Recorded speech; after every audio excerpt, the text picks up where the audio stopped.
견제를 핑계 삼은 발목 잡기는 박물관에도 보낼 수 없는 낡은 관행입니다. 그렇다면 상생과 협치는 입으로만 내치는 구두선이었는지.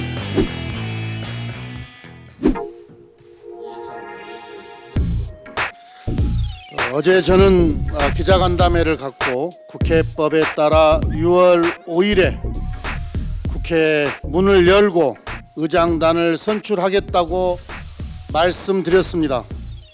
국회법을 지키겠습니다. 국회 문을 여는데 지체할 이유가 없습니다.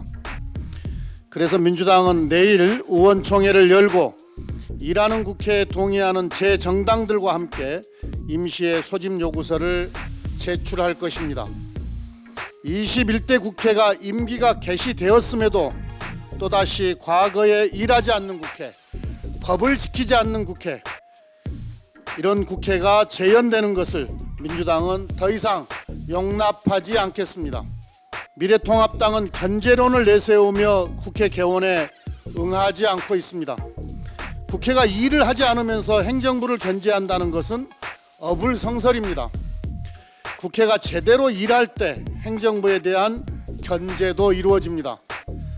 상임위를 열어서 업무 보고도 받고 법과 예산도 꼼꼼하게 심사하는 것이 국회의 행정부 견제입니다. 과거처럼 야당이 국회를 마비시키는 것은 행정부에 대한 견제를 포기하는 행위입니다. 국민의 삶과 경제가 코로나19의 풍랑에 흔들리는 국난 상황입니다. 국민들께서는 21대 국회의 새로운 모습을 명령하고 있습니다. 과거의 낡은 관습과 관행으로 국회를 운영해서는 안 됩니다. 여야 견제의 패러다임도 근본적으로 달라져야 합니다. 일하지 못하게 국회를 멈춰 세우는 것은 견제가 아닙니다. 견제를 핑계 삼은 발목 잡기는 박물관에도 보낼 수 없는 낡은 관행입니다. 견제는 일하기 경쟁, 정책 경쟁, 대양 경쟁으로 이루어져야 합니다. 야당이 견제라는 이름으로 반대만 외치는 과거의 모습에서 벗어나길 바랍니다. 양당의 입장이 어느 정도 분명히 드러났습니다.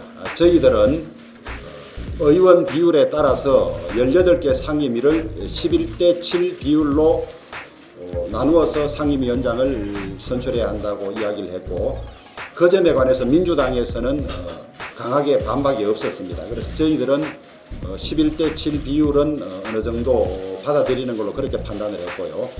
법사위와 예결위는 지금까지 이어져 오던 관례라든지 또 삼권 분립의 원리에 따라서 국회가 행정부를 견제하는 것이 가장 큰 역할이고, 그것을 야당이 맡았을 때 실질적인 기능을 할 수 있다는 점, 그리고 지금까지 민주당이 야당일 때 혹은 저희들이 야당일 때 법사위와 예결위는 꼭 야당이 위원장을 맡았다는 점 등을 내세워서 저희들이 맡아야 한다고 요구를 했고, 민주당으로서는 법사위와 예결위를 내줄 수가 없다.